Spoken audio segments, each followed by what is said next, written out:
मते जड़े भाई एबे कॉल करथिले मेसेंजर रे कॉल करी कहले भाई डायरेक्ट कॉल कर टे कथा अछि मु ताऊ कॉल करी तासार कथाबार्ता हेली तांको कहया कथा कि भाई मते 2 मास पूर्व आम गाँव रे ड्रामा करथिले मते चांदा मागिथिले आ मते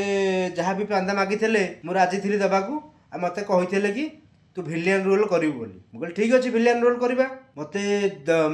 15 दिन परे एतले मु ताको अति आसिकी पहुँचली कहली भिलियन रोल करिया पई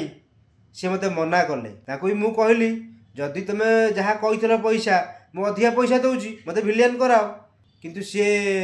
कहले कि तोर पाण जाति एते आमे भिलियन करिवुनु आज्ञा गोटे कलाकार कौन जाति रु गणा हुए गोटे कलाकार ता कला रु जणा हुए गोटे कलाकार ता कला रु जणा पड़े से कलाकार कि पाण जाति आपण भूल कले आज्ञा गोटे कलाकार को ता जातिर निंदा देई कि आपण भूल कले सुधीर लोक सुधीर जातु ए जाति पथा नहीं कि कौन कलाकार को असम्मान करिया ठीक नुहे जय श्री जगन्नाथ।